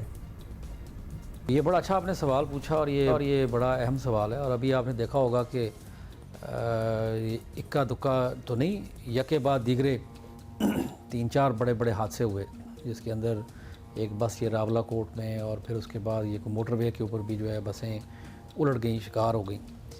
इसकी बहुत सारी वजूहात हैं। सबसे बड़ी वजह एक तो ये है कि जो इसका पब्लिक सेक्टर का जो है ना, ये जो पब्लिक सर्विस में जो ये जो ट्रांसपोर्ट्स हैं, जो कंपनीज चलती हैं, इनके पास फिटनेस सर्टिफिकेट होता है और इनके ड्राइवरों में ट्रेनिंग की कमी है। ये दोनों चीज़ें जब आप जमा करते हैं तो उसके बाद जो गाड़ी है ना, जब वो चला रहे होते हैं, अगर उसकी फ़िटनेस ठीक नहीं है और उसका ड्राइवर ट्रेंड नहीं है, तो फिर उसके अंदर ये हादसे होने के चांसेस जो हैं वो बहुत ज़्यादा बढ़ जाते हैं। उसके बाद जो मुख्तलिफ हैं जिनका ये काम था कि वो इन चीज़ों को चेक करें और इनको रोकें या इनको जुर्माने करें, उन्होंने अपना काम सही तरीके से सर अंजाम नहीं दिया, जिसमें सूबाई हुकूमतें भी इन्वॉल्व हैं और कुछ हद तक वफाकी हुकूमत के भी कुछ अदारे हैं। लेकिन ज़्यादातर ये जो काम है ये सूबाई लेवल पर जो रोड ट्रांसपोर्ट अथॉरिटी होती है जिन्होंने इनको फिटनेस सर्टिफिकेट देना होता है, या ड्राइवरों को जो लाइसेंस देती हैं, उन्होंने अपना उस तरीके से काम डिलीजेंटली किया नहीं जैसे करना चाहिए। सलमान चौधरी साहब, यही तो हमारा भी एक कंसर्न है कि बसों का फिटनेस लेवल चेक करने के कई इदारे हैं और वो उन्हें देखभाल करके ही तो सर्टिफिकेट देते होंगे ना, एटलीस्ट एजम्पशन तो दुनिया में यही होती है। लेकिन अगर किसी गाड़ी की फिटनेस सर्टिफिकेट के बावजूद वो मशकूक है, या फिर ड्राइवर्स जो हैं वो हाईवेज या मोटरवेज पर गाड़ी चलाने के लिए ठीक नहीं है, उनको नहीं लग रहा है कि उनके ड्राइविंग लाइसेंस भी उनको ऐसे ही मिल गए हैं, तो इसे रोकना तो आप लोगों का काम है, आप लोगों का फ़र्ज़ है कि इनको रोकना, आप रोकें। तो पुलिस क्या ऐसा कोई चेक रखती है, कोई वैसे प्रीएम्प्टिवली कि लग रहा है कि ये ठीक नहीं है गाड़ी, ये ड्राइवर सही चला नहीं रहा, इसको अभी इम्पाउंड कर लो, कुछ ऐसा होता है? देखिए, आपका सवाल जो है उसके दो हिस्से हैं। पहला सवाल तो उसके बारे में मैं कमेंट इसलिए नहीं कर सकता क्योंकि वो मैं उनके काम में मुदाखलत तो नहीं कर सकता। वो ज़ाहिर है जो सूबाई इदारे जो हैं वो अपना फ़िटनेस सर्टिफिकेट जो जारी कर रहे हैं, उनका एक अपना सिस्टम है, अपना एक निज़ाम है जिसके तहत वो इदारे जारी कर रहे हैं। लेकिन उसकी इन्फॉर्मेशन हमारे पास आती है मोटरवे पुलिस के पास, और हम मोटरवे पुलिस में उस इन्फॉर्मेशन को चेक भी करते हैं। और हमारा जो सिस्टम है उसके मुताबिक आपने देखा होगा कि अगर आप M2 पे सफ़र करें तो आपको अंदाज़ा हो, आप देखेंगे कि ये सॉल्ट रेंज के अंदर हम गाड़ियों की आजकल के दौर में हम इनकी बाकायदा कतारें बना रहे हैं और इनको कारवान की शक्ल में लेके जाते हैं, और हम किसी भी सूरत में उन ड्राइवरों को अलाउ नहीं करते जिनके पास कोई लाइसेंस नहीं ठीक या उनके पास उसका फ़िटनेस का सर्टिफिकेट का कोई इशू है। और फिर मुतअद्दिद जगह पे हम इन ड्राइवरों को रोक कर इनको, उसको कहते हैं अंग्रेज़ी में एंटी डोजिंग कैंपेन्स भी कराते हैं कि मुंह पर पानी के, ठंडे पानी के छींटे लगवाते हैं या उनकी थोड़ी एक्सरसाइज कराते हैं ताकि वो खुदा न खासा गाड़ी चलाते वक्त किसी नींद का शिकार ना हो जाएं। और हम इस चीज़ का भी इंतज़ार करते हैं कि एक ड्राइवर लंबे सफ़र के लिए कम से कम उसके पास 2 ड्राइवर होने चाहिए। इंटरेस्टिंग, आपने चीज़ें कुछ बताई हैं, एक्सरसाइजेज जो आप करते हैं। आई साहब, अब ट्रांसपोर्ट के इदारे और पुलिस की जो जिम्मेदारियां हैं वो तो आप बेहतर समझते हैं, लेकिन मुसाफिर ख़ुद भी एहतियात करें ज़्यादा अच्छा है। फिर बेल्ट पहने। एक मुसाफिर बस में सफ़र करते हुए किन चीज़ों का ख्याल रखे? कोई भी आम शख्स जो इस वक्त हमें सुन रहा है, क्या नोट करते रहना चाहिए? और अगर शिकायत करनी है तो कोई नंबर है जिस पर की जा सकती है? अगर कोई डर लग रहा हो कि हाँ जी ड्राइवर सही नहीं है, व्हाट कैन बी डन? देखिए, अब मुसाफिर या कॉमन सिटीज़न जो है उसके ज़िम्मे आप बहुत कुछ डाल देते हैं। ज़्यादातर काम तो हुकूमत का है, पब्लिक के सर्विस के जो इदारे हैं उनका काम है। अब जब आप अपना सफ़र का आगाज़ करना चाहते हैं तो कोशिश करें कि आप उन कंपनीज़ के साथ ट्रैवल करें जिनकी रेपुटेशन अच्छी है मार्केट में, और जिनके पास बड़ी बड़ी गाड़ियाँ मौजूद हैं, जिनके पास नई बसें मौजूद हैं, और उनके ड्राइवर्स जो हैं वो बा यूनिफॉर्म ड्राइवर चलाते हैं। उन बसेस पे आप सफ़र करें, और उन बसेस के अंदर आप जब दाखिल होंगे तो आप देखें कि आपको सीट बेल्ट नज़र आती है कि नहीं आती, या आपके पास वहाँ पर उनके रास्ते बताते हैं आपको हिफाजती इक़दाम की के बारे में कि जी अगर बस को खुदा न खास्ता कोई हादसे का शिकार हो जाए तो इन इलाकों से या इन दरवाज़ों से आपने बाहर निकलना है। ये तमाम चीज़ें जो हैं ये मुसाफिरों को इसको देखनी चाहिए। थोड़े पैसे ज़्यादा लग जाते हैं किराए पे, लेकिन आपका सफ़र महफूज और बाएतमाद तरीके से आपका सफ़र हो सकता है। थैंक यू आपका। थैंक यू सलमान चौधरी साहब। लेकिन आई वुड स्टिल से कि अगर आप बस में ट्रैवल कर रहे हैं तो खुद विजिलेंट हो जाएंगे, ख़ासतौर पे सीट बेल्ट्स वगैरह वाली बात जो है। एंड इफ़ यू फील, अगर आपको देखें कभी कभार ना आपकी बस आप बैठे हो तो वियर ऑफ भी करना स्टार्ट हो जाती है, आपको पता चल जाता है कि ड्राइवर जो है वो या तो नींद में है या व्हाटएवर, कॉल आउट।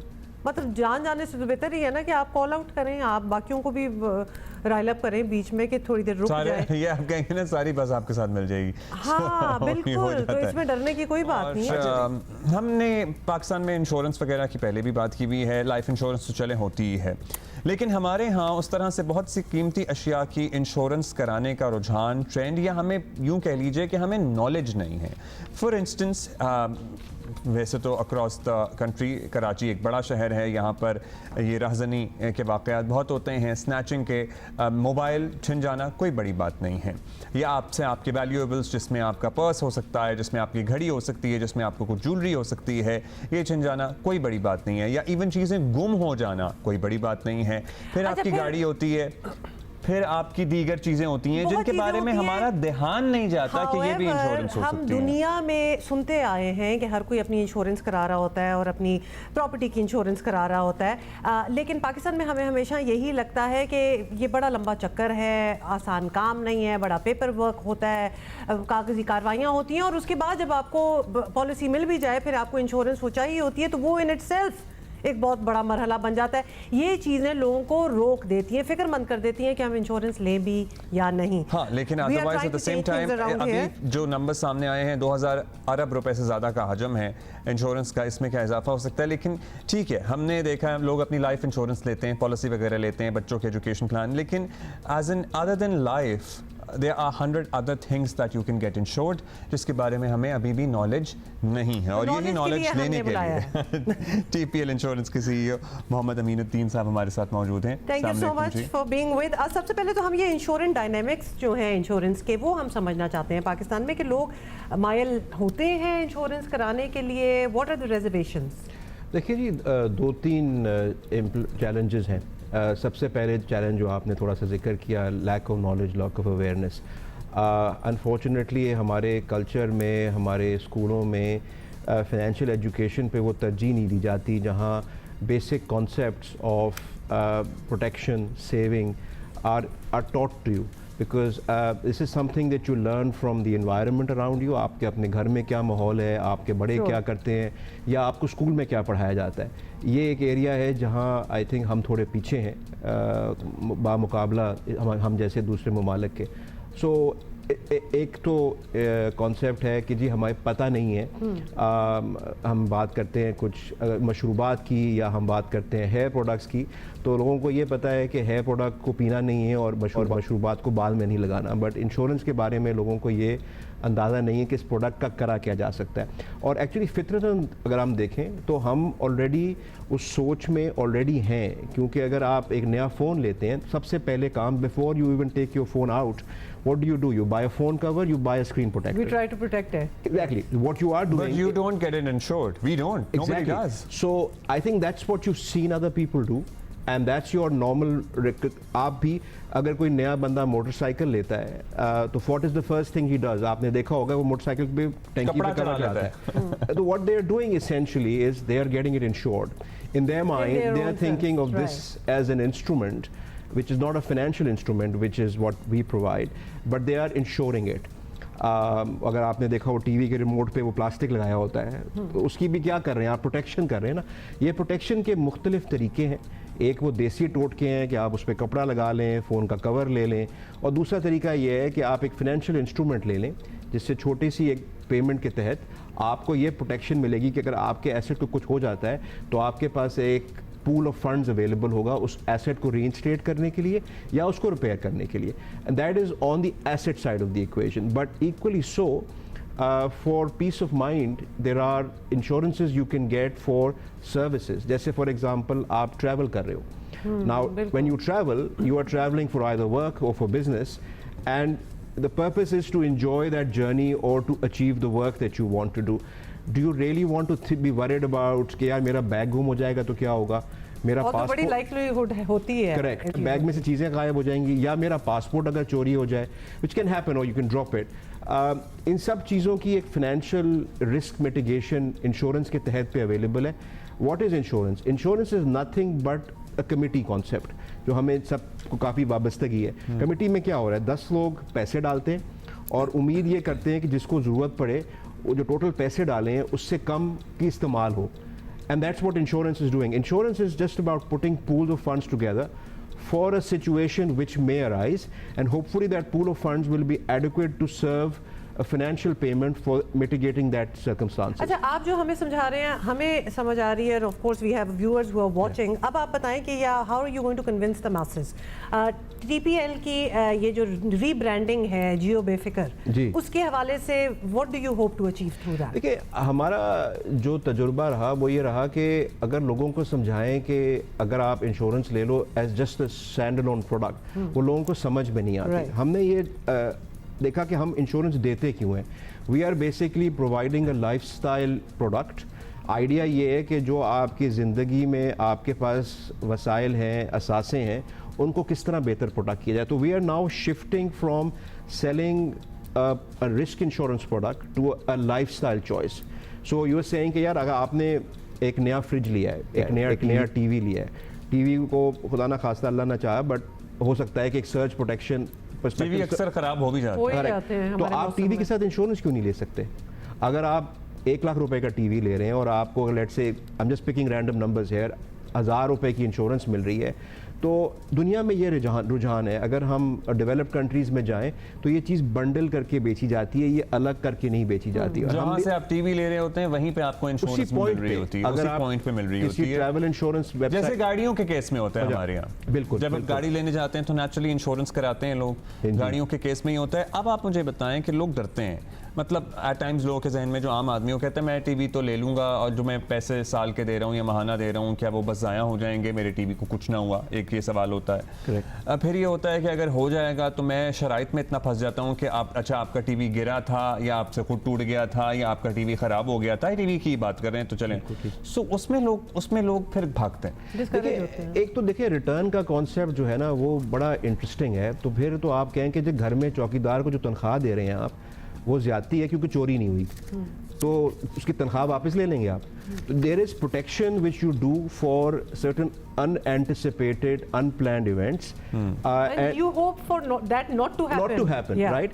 तो मतलब आप चौकीदार इसलिए नहीं रखते ना कि चोरी होगी तो चोरी होनी चाहिए थी कि तुमने तुम्हारी तनख्वाह हर महीने से तनख्वाह दे रहे हो। Exactly, so it's the same concept कि आप ये चीज़ें पीस ऑफ माइंड के लिए लेते हैं ताकि अगर खुदा ना खास्ता अब आपके हाथ से फ़ोन गिर के टूटना कोई जान के तो नहीं गिराता, या खुदा ना खास्ता अल्लाह ने चाहा जो आप बात कर रहे थे लॉ एंड ऑर्डर सिचुएशन की, एक फ़ोन अगर छिन जाता है आपका, it's not a pleasant experience but there is a financial risk for it, there a financial mitigation for it कि आपके पास उस वक्त तक हो सकता है कि जितने वसाइल हों वो ना हो और आपके पास इंश्योरेंस के तहत। सो इंश्योरेंस भी एक तरीका है एक प्रॉब्लम को सॉल्व करने का, it's not the only way. अच्छा आई मीन से फ़ोन पे आ जाते हैं बिकॉज यू नो अब जो अगर किसी ने नया आईफोन भी आने वाला है फॉर इंस्टेंस लेना है तो वो कम से कम भी 5-6 लाख रुपए का पड़ेगा विद एवरीथिंग। करेक्ट। अब उसकी कोई आपने लिमिट सेट की हुई है एनी कि आप हायर प्राइस की इंश्योरेंस लेंगे तो यू नो 1 लाख रुपए से तो 6 लाख रुपए वाले फ़ोन का कोई काम नहीं होगा। ठीक, सो हम अगर मैं महंगी इंश्योरेंस लूंगा तो मैं अपने फोन के बदले एटलीस्ट मुझे 4 लाख रुपए तो मिले ताकि मैं कुछ रिप्लेसमेंट कर सकूं। आपने तो बड़े महंगे फोन की बात की है, मतलब ये तो वो फोन होगा जो लोग खरीद सकते हैं, जो कम सस्ते फोन लेते हैं वो भी उनके लिए बड़े महंगे होते हैं। सही, तो उसकी भी इंश्योरेंस या उसकी कोई लिमिट ही है कि नहीं जी आपका फोन चाहे 6 लाख का आपको 1 ही लाख रुपए मिलेंगे? एक्चुअली जी पे कोई रिस्ट्रिक्शन नहीं है, बट एक्चुअली बात ही होती है कि जब आप 10 लाख की गाड़ी की इंश्योरेंस कराते हैं वर्सेस 1 करोड़ की गाड़ी की इंश्योरेंस कराते हैं तो प्रीमियम में तो फर्क आएगा। तो अमूमन लोगों में हमारा जो आपने जहाँ से बात शुरू की थी कि अवेयरनेस और नॉलेज नहीं है, तो they don't understand the fact that this amount that you are paying और ये जो आप प्रीमियम के मद में एक अमाउंट कंट्रीब्यूट कर रहे हैं इसकी वैल्यू क्या है। आज जैसे आपने बात की कि to a certain extent they think it's a waste of money. जब तक हम ये इस चीज़ को एड्रेस नहीं करेंगे, इस अवेयरनेस बिल्डिंग को, इस नॉलेज बिल्डिंग पे काम नहीं करेंगे तो ये चीज़ें नहीं होंगी। हाँ आपकी बात, yes there is an insurance for a 7 lakh rupee phone, yes there is an insurance for a 20,000 phone and obviously it's priced accordingly because जो रिस्क अमाउंट है वो 7 लाख के बरक्स अगर 20,000 है तो प्रीमियम उस हिसाब से कम होता है। अब जल्दी से क्योंकि हमारे पास टाइम कम है, जल्दी से ये बता दें कि ये जो कंसर्न होता है लोगों का कि जी अब हमें अब वापस इंश्योरेंस अब हमने किया है हमें चाहिए, वो प्रोसेस लेंथी क्यों होता है? देखिए हिस्टोरिकली हमारे यहाँ unfortunately there is a concept called you know anti selection in our market के, या जिसने क्लेम करना है वो फ़ोन इंश्योरेंस कराता है और फिर क्लेम कर लेता है। या हमारे यहाँ मॉरल हैज़र्ड का भी एक कॉन्सेप्ट है कि जो लोग जिनके इरादा था कि क्लेम करने के लिए इंश्योरेंस ली जा रही है उसको वीड आउट करने के लिए आपको चाहिए लार्ज बेस, और लार्ज बेस तभी आएगा जब इंश्योरेंस की थोड़ी सी पेनिट्रेशन बढ़ेगी। तो there are many institutions which are there. The Federal Insurance Ombudsman is there to provide you protection in case you disagree with what the insurance company is saying to you. There are other forums that are there, and these are very, very powerful institutions who have been performing a wonderful job in taking care of consumer protection. Thank you so much. किसी ने राब्ता करना हो तो website पे से राब्ता everything is everything is online. अब तो खैर हर चीज़ सोशल मीडिया पे। अमीनुद्दीन साहब for being here with us. Thank you जी। हर किसी को वैसे इस बारे में सोचना चाहिए, why not? What would you like to get insured? I'll tell you later. In the meantime, देख रहा था कुछ घड़ी, weather मैं report घड़ी छड़ी की हमने- तरफ देख रहा था इनकी क्या करना है। आपको तो बहुत कुछ नज़र आ रहा होगा, लेकिन हम आपको ज़रा वेदर रिपोर्ट इसलिए दे रहे हैं because we are going to different शहरों में क्या चल रहा है। सो आबिद बलोच हमें बता रहे हैं नसीराबाद से। नसीराबाद से।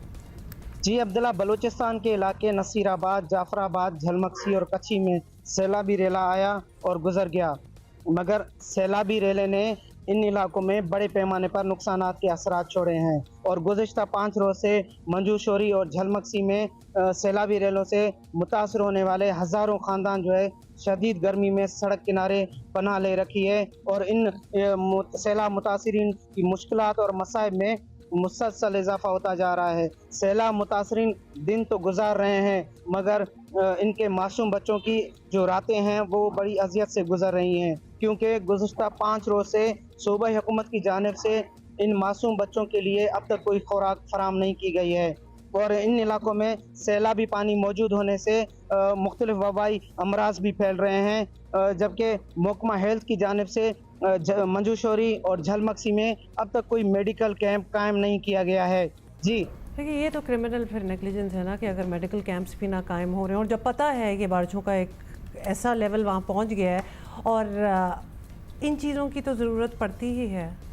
हम अभी जिक्र कर रहे थे कि मच्छरों का बहुत एक डर है, डेंगू फैलने, जब मच्छर होते हैं तो डेंगू भी का भी एक खौफ आ जाता है।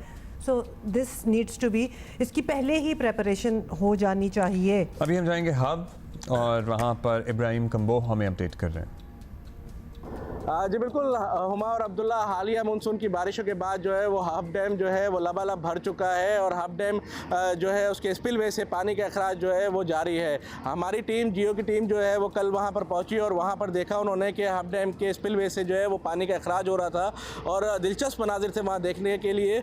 लोग जो है वो वहाँ पर नहा भी रहे थे, पिकनिक भी मना रहे थे, खाना भी खा रहे थे और फिशिंग भी कर रहे थे। यहाँ पर मैं आपको बताते चलूँ कि हब डैम जो है उसका भरने का जो सतह आब है वो 339 थी, जबकि उसके स्पिलवे की जो सतह आब थी वो 340 थी, जिसके बाद जो है हब डैम का स्पिलवे ओवरफ्लो होने के बाद जो है वो हब डैम में सैलाबी रेला दाखिल हुआ है। आप मेरे रकम में देख सकते हैं कि इस वक्त सैलाबी रेला जो है वो बहरा अरब की जानिब बढ़ रहा है। यहाँ ये जो अहाता है ये हब नदी का अहाता है और इस पर मुतबादिल रास्ता जो है उसको वो डूब चुका है मुकम्मल तौर पर हब नदी का, क्योंकि गुज़िश्ता 2 सालों से जो है ये हब नदी का पुल जो है वो भी सैलाबी रेले में बह चुका था, जो कि अभी ज़ेर तामीर है और इंतहाई सुस्त रवि का शिकार है। लोगों को बड़ी मुसाफत करके जो है वो कराची की जानिब जाना पड़ रहा है और यहाँ पे जो लोग हैं, जो शहरी हैं, जो मरीज़ हैं, तालिब इल्म हैं, जो जिनका रोज़ कराची से हब की तरफ जाने का होता है, वो काफ़ी परेशान नज़र आ रहे हैं। वो ये कह रहे हैं कि हमें यहाँ से जो है वो काफ़ी लंबी मुसाफत तय करके जो है वो बाईपास के ज़रिए कराची जाना पड़ता है और शदीद मुश्किलात का सामना करना पड़ता है। जी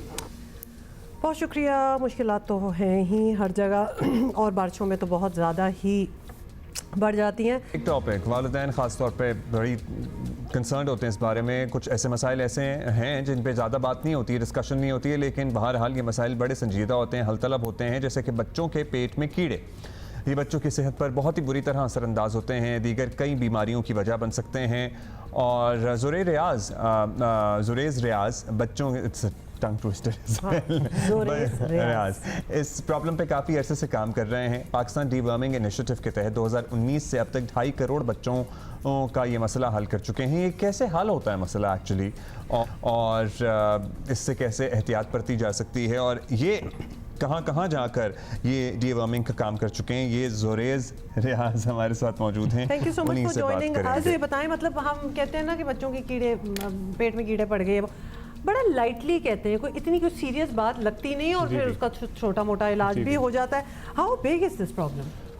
so the prevalence is huge. I mean अगर आप इसकी प्रेवलेंस का इंडिकेटर, तो ये बेसिकली पाकिस्तान गवर्नमेंट का एक इनिशिएटिव है। So Pakistan government is working on this, ministry of planning इसको लीड कर रही है along with the collaboration of education and health. तो इस प्रोग्राम को लीड करते हुए 2016-17 में सर्वे किया गया था। उस सर्वे में ये आइडेंटिफाई किया गया था कि पाकिस्तान के 47 डिस्ट्रिक्ट्स में तकरीबन 1,70,00,000 बच्चे हैं जो इस मर्ज़ का शिकार हैं, जिनको वर्म इन्फेक्शंस का ख़तरा है। और इसकी जो प्रेवलेंस है इन 47 डिस्ट्रिक्ट्स के अंदर तकरीबन 20% से ज़्यादा है, विच मीन्स के आपके ये डिस्ट्रिक्ट्स तो हो गए 20% से ज़्यादा, but the rest of the districts have an issue, but वहाँ पर 20% से प्रेवलेंस कम है। दैट इज़ वाई इस प्रोग्राम का जो स्कोप है वो इस वक्त 47 एट रिस्क डिस्ट्रिक्ट में है। 5 से 14 साल के बच्चे, 5 से 14 साल के बच्चों को इसमें बहुत सारे इस तरह के मसले आते हैं कि अगर आपके सिम्टम्स वाइज अगर आप देखें तो जनरली इनके पेट में दर्द हो सकता है, इनको मतली या कह की फीलिंग हो सकती है, जनरली वज़न नहीं बढ़ता, एनीमिक हो सकते हैं, इस तरह के इश्यूज इनको आते हैं। और देन इसकी जो स्टडीज़ की गई हैं इन अदर कंट्रीज जैसे कीनिया के अंदर भी स्टडी की गई है कि स्कूल में अटेंडेंस के ऊपर बहुत ज़्यादा फ़र्क पड़ता है। इफ़ डीवर्मिंग इज़ डन तो आपकी जो अटेंडेंस है वो बेहतर हो जाती है। डीवर्मिंग कैसे होती है? सो डीवर्मिंग बेसिकली हमारे इस प्रोग्राम के तहत 2 मॉडल्स हैं। एक टीचर बेस्ड मॉडल है, एक हेल्थ वर्कर का मॉडल है। जहाँ पर इनरोलमेंट मुनासिब है, जहाँ पर बच्चा स्कूल में आता है वहाँ पर टीचर्स के ज़रिए एक दवा दी जाती है बच्चों को। स्ट्रॉबेरी फ्लेवर्ड एक च्यूएबल टैबलेट होती है, 500 mg मेबेंडाजोल। ये मेबेंडाजोल जो है ये WHO की तरफ से हुकूमत को दी जाती है फ्री ऑफ कॉस्ट, और वो फिर आगे बच्चों को दी जाती है ताकि उनकी डीवर्मिंग हो सके। लेकिन अगर टीचर्स के थ्रू हो रही है तो पेरेंट्स को पता होता है they are involved in the process. Consent का एक प्रॉपर तरीका होता है, टीचर्स को बताया जाता है, फिर अवेयरनेस सेशंस किए जाते हैं। And this one tablet is enough for one kid to get dewormed for 1 year। For 1 year, yes. तो कंसेक्यूटिवली आपको 3 साल इसमें अगर आप डीवर्मिंग करते रहते हैं तो फिर आपकी जो वर्म प्रेवलेंस का जो रेट है वो कम। सोशो इकोनॉमिक फैक्टर कितना मैटर करता है? मतलब जहाँ गुर्बत ज़्यादा है क्या वहाँ ये मसला ज़्यादा होता है, जहाँ उस तरह से खाने को आपको साफ़ सुथरी चीज़ें मैसर नहीं हैं या गंदा पानी आप पी रहे हैं as compared to those households जहाँ पे ज़ाहिर है एक प्रिविलेज्ड माहौल है? Definitely, poor sanitation and hygiene are one of the biggest factors in this.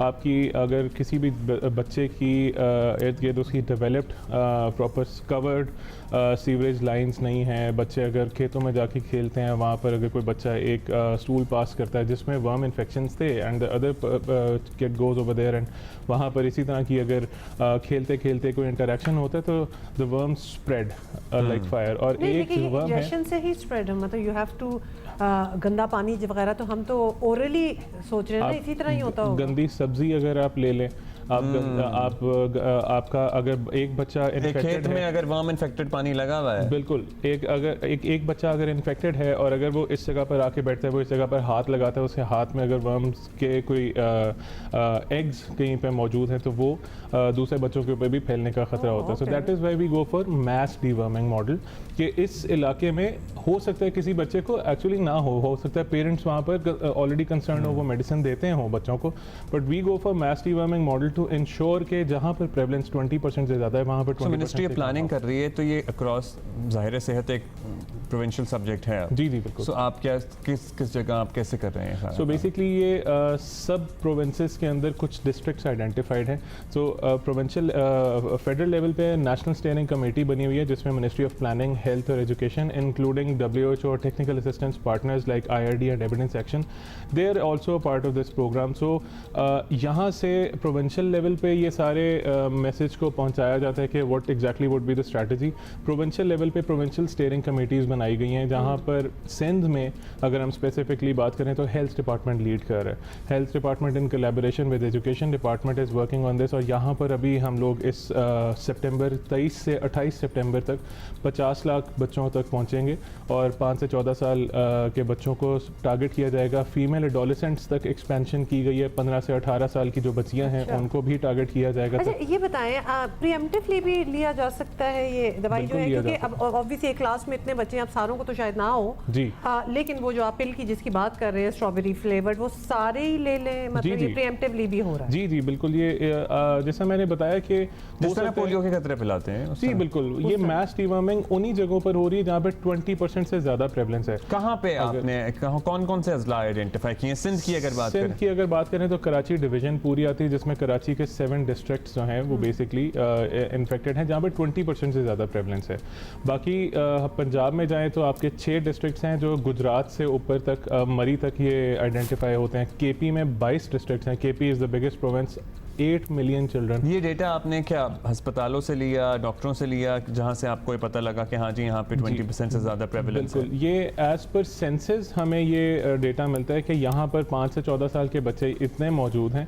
और इसका जो सर्वे किया गया था वो बेसिकली एक सेंटिनेंटल स्ट्रेटजी के तहत, जो WHO की एक स्ट्रेटजी है उसके तहत ये किया गया था। स्कूल से कुछ सैम्पल्स दिए गए थे, एक एरिया को डिफाइन किया जाता है एक मॉडल के तहत, एंड देन उसके ऊपर ये आइडेंटिफिकेशन होती है कि अच्छा इस एरिया के अंदर इतने % बच्चा जो है वो वर्म इन्फेक्शंस का शिकार है। ये हमने अच्छा जुरेज, ये भी बताएं, सॉरी, क्योंकि इसमें this is not one of those things जिसमें कोई रेजिस्टेंस कभी आपको मिलती हो।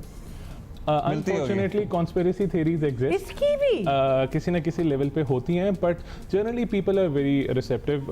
कोई It's not like polio. No, it's not like polio, but generally ये होता है कि कोई भी पैनाडोल अभी आप देने जाएंगे ना, अगर वो आप दे रही हैं तो आपको रेजिस्टेंस मिलेगी। नहीं, मुझे तो नहीं मिलेगी, आप दे रहे होंगे तो रेजिस्टेंस मिलेगी। लेकिन ये जरूर मुझे बताएं once again, because people are watching और हम चाहते हैं जो हमें देख रहे हैं वो भी रिसेप्टिव हो टू इट।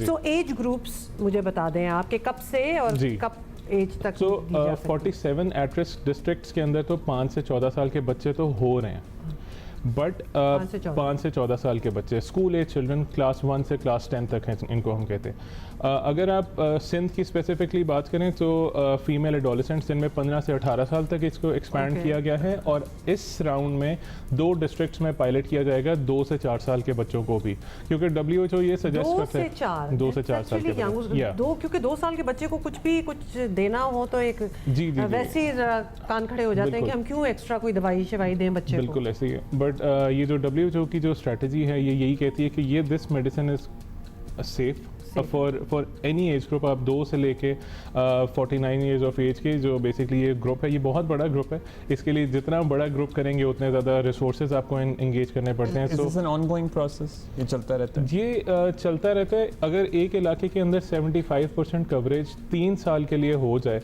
तो we will go for a prevalence survey again.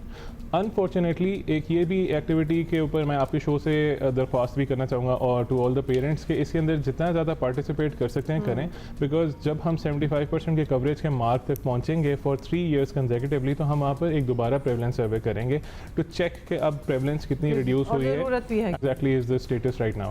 तो इस तरह से हम लोग इसको अभी ऑपरेट कर रहे हैं। और फाइनली जल्दी से बता दें कि इफ इट गोज अनचेक्ड, वो बच्चे में हैं और ये अनचेक्ड अगर चला जाए कितना ख़तरनाक हो सकता है?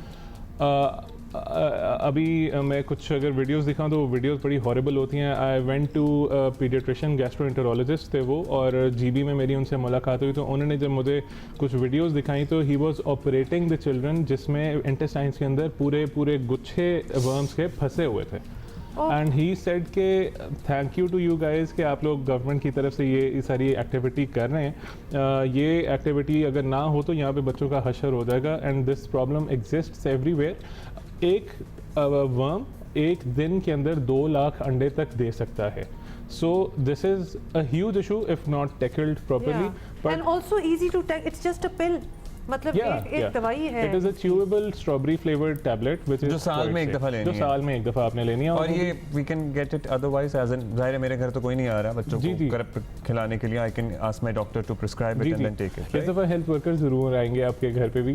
जी, कराची डिवीजन में all districts of कराची ये टारगेट होंगे और हेल्थ वर्कर जरूर आएंगे घर आएंगे। कीप इट जी 25 लाख घरों तक पहुंचे हैं health workers in the last rounds, और इसी तरह अब आगे भी हम लोग इंशाल्लाह। Suresh, you're doing a wonderful job, by the way. Thank you so much for coming here और बड़ा आपने information भी दी है। और actually this was one topic which many people didn't have any awareness about. हाँ, मतलब कि ये इतनी सीरियस चीज़ भी हो सकती है और प्रीएम्प्टिवली आप मतलब एक ये पिल है 1 साल के लिए बचत हो जाएगी। और इसमें सरकारी सतह पे काम किया जा रहा है obviously WHO और हम तो चाहते हैं ना हमारे बच्चों को कुछ भी ना हो, तो जब कुछ भी ना हो और बिल्कुल सेहत अच्छी रहे तो उसमें ये this is also one of those things. तो लिहाजा ये भी करा ही ले। बाय द वे उधर मिली है डीवर्मिंग वाले उससे कि सारे जो देख रहे हैं ना वो अपने बच्चों की डीवर्मिंग करवाएं। अच्छा जी, अभी हम आगे बढ़ेंगे। आपको बताना है श्रीलंका के मौशी बहरान पर सीने पाकिस्तानी सहाफ़ी बीना सरवर की दस्तावेजी फिल्म डेमोक्रेसी इन डेट श्रीलंका,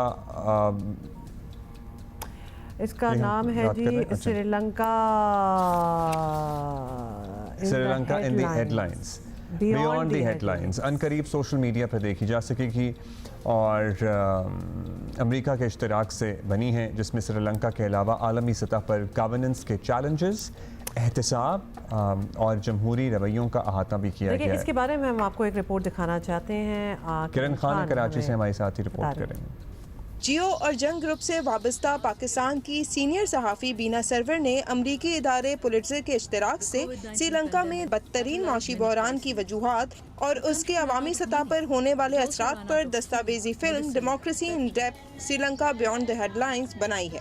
बीना सरवर ने इस फिल्म के लिए श्रीलंका जाकर लोगों से बात की कि बदतरीन माशी बहरान के दौरान वो किन मसाइल से दो चार हुए। ये मेरा ख्याल है जब क्रैश हुआ है उसके बाद मुझे याद है उस वक्त हमारे दोस्त श्रीलंका में जो थे कह रहे थे अंडे नहीं मिल रहे, मक्खन नहीं मिल रहा, खाने को शहरों में खाने को नहीं मिल रहा था, लेकिन जो गांव में लोग थे उनके पास वो फल वगैरह अपने खेती बाड़ी से वो कर रहे थे, कम से कम उनके पास वो था। मेरा ख्याल है तकरीबन इनको लगा है साल डेढ़ साल। अब जब मैं पिछले साल गई थी तो वो उसमें से निकल रहे थे। अब उसके एक साल बाद मैं दोबारा जब गई हूँ तो और बेहतर थे हालात, और ये नज़र आ रहा है कि वो आहिस्ता आहिस्ता बेहतर हो रहा है। तो जैसे मैंने जो फिल्म में जो मेरी बात जिनसे की मैंने दुष्नी वीराकुन से, डॉक्टर दुष्नी वीराकुन से, तो उन्होंने कहा कि इसको कम से कम 5 साल लगेंगे इसमें से मुकम्मल तौर पे निकलने से, लेकिन हो सकता है ज़्यादा भी लगे। दस्तावेजी फिल्म की पाकिस्तान और श्रीलंका में स्क्रीनिंग हो चुकी है, जबकि ये बहुत जल्द सोशल मीडिया पर भी नाज़रीन के लिए दस्तयाब होगी। ये डॉक्यूमेंट्री पहले तो मैं श्रीलंका में बनाने के फ़ौरन बाद में चली गई थी अमेरिका, क्योंकि वहाँ पे एक कॉन्फ्रेंस पे मैं गई थी। तो वहाँ पे मैंने दो जगहों पे दिखाया। एक Bengali public library, Dishari public library है सैन होजे में, बे एरिया में, वहाँ पे दिखाई। तो वो मतलब कि इंटरेस्टिंगली उसके कुछ ही अरसे बाद बांग्लादेश में जो हुआ वो हुआ, वहाँ दिखाई, और फिर ऑस्टिन में दिखाई। तो इन दोनों जगहों पे जिन लोगों ने देखी तो उन्होंने बहुत मतलब कि उनको, मेरा ख्याल है लोग इसको जब देखते हैं डॉक्यूमेंट्री को, वो इससे एक उनकी वो रिलेट कर पाते हैं, क्योंकि ये एक सिर्फ श्रीलंका की कहानी नहीं है, ये एक जमहूरी उमंगों की कहानी है। फिर ये श्रीलंका में एक सिनेमा में दिखाया था, फैक्टम ऑर्गेनाइजेशन है जिनके साथ मैंने वहाँ पे ताउन किया था। फिर वहाँ पे श्रीलंका में 2 और जगहों पे मैंने दिखाया था मुख्तलिफ ऑडियंसेस को। उसके बाद पाकिस्तान में ये लाहौर, इस्लामाबाद और कराची में कई जगहों पे दिखाई जा चुकी है। फिल्म में आलमी सतह पर गवर्नेंस को दरपेश चैलेंजेस, करप्शन और एहतसाब समेत जमहूरी रवैयों का अहाता करते हुए वाज़ेह किया गया है कि माशरे के ये अवामिल एक मुल्क को किस तरह तरक्की या तनज़्ज़ुली से दो चार करते हैं। कैमरामैन तला खान के साथ Kiran Khan, Geo News, Karachi. Interesting, thank you Kiran. There's a lot of depth in it.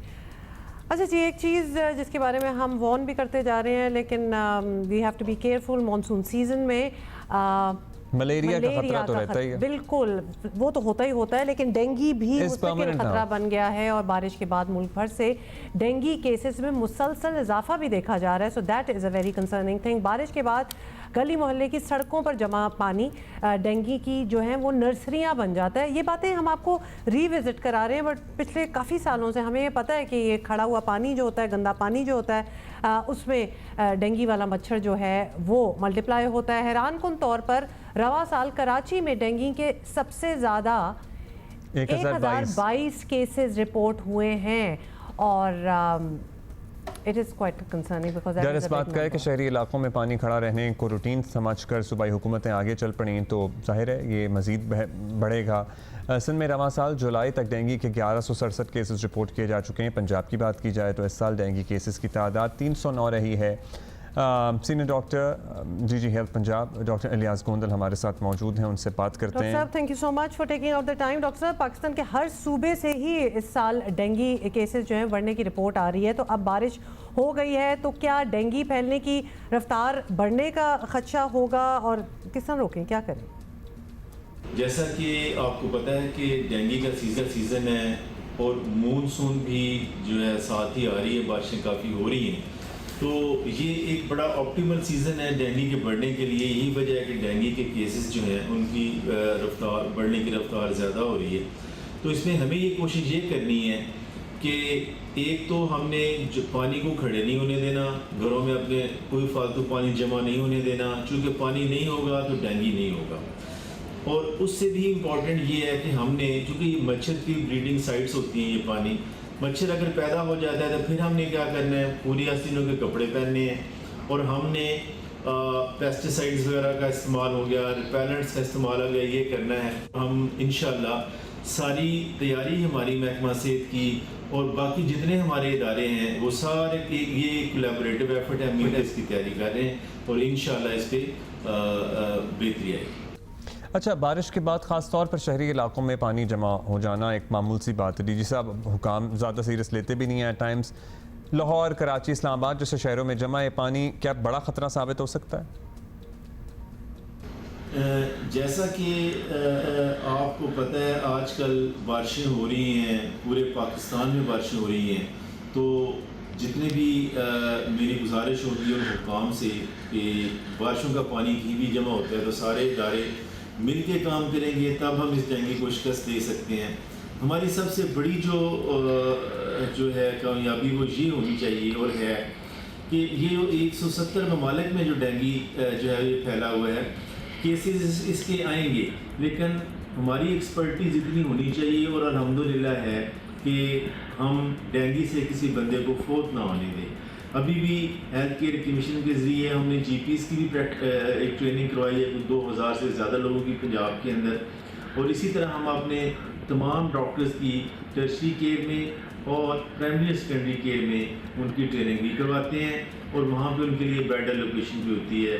और जितने भी बाकी हुकाम हैं उनके साथ हमारी कलेक्टिव मीटिंग जो है वो रिस्पेक्टेड मिनिस्टर साहिबान ने कैबिनेट कमेटी की मीटिंग की है, जिसमें सारे इदारे मौजूद थे, इसमें वासा, लाहौर वेस्ट मैनेजमेंट अथॉरिटी और बाकी और सारे डिप्टी कमिश्नर्स अक्रॉस पंजाब, उन लोगों ने ये मिल के वहाँ पे हम ये प्लान करते हैं कि बारिशें हो रही हैं तो हम इसमें अपनी तैयारी जो है इसको मुकम्मल रखें। बहुत शुक्रिया डॉक्टर इलियास कोंदल। और दोबारा से रीविज़िट इन्होंने करवाया है कि ये पानी भी खड़ा नहीं होना चाहिए अपने घरों में। आप एक तो इंसेक्टिसाइड्स वो यूज़ करें, बड़ी आस्तीनें पहने, लॉन्ग और स्लीव्स बच्चों पहने। में स्पेशली स्कूल जा रहे होते हैं बच्चे, ज़ाहिर है आप स्कूल का माहौल तो नहीं कंट्रोल कर सकते, बाहर भी जाना होता है, खेलना भी होता और है। इसके लिए हुकूमतों का इंतज़ार ना करें, प्लीज़ उनको भी ना ब्लेम करें। ये वाली चीज़ें तो आपने खुद करनी है ना, अपने घर को पानी फ्री रखना, अपने लिए कोई इस तरह इंसेक्टिसाइड स्प्रे करें, कोई बच्चों को आप ख्याल रखें, दिस इज़ ऑन यू। बाकी चीज़ें जो हुकूमत कर सकती है of course that's another story, और उसके हवाले से भी उन्होंने बता दिया। टाइम हमारे पास कम है, लेकिन हम आपको बताना चाहते हैं जो हम शुरू से जी वो जो दुआएं कर रहे थे ना, बारिश हो जाए और कुछ इज्जत रहे हमारी, वो सनी सिचुएशन हुई है, मैच चल रहा है, बारिश ही नहीं हुई। मतलब जब चाहिए होती है तो तब नहीं होती बारिश, और आज बिल्कुल चाहिए थी। और 80 पे वैसे 2 आउट कर दिए, क्रेडिट किस तरह लिया जा रहा है ना, 2 आउट कर दिए। चले हमारा लेट्स सी, नहीं और तो चारा ही क्या, लेट्स सी करेंगे, अब तो मैच हो रहा है।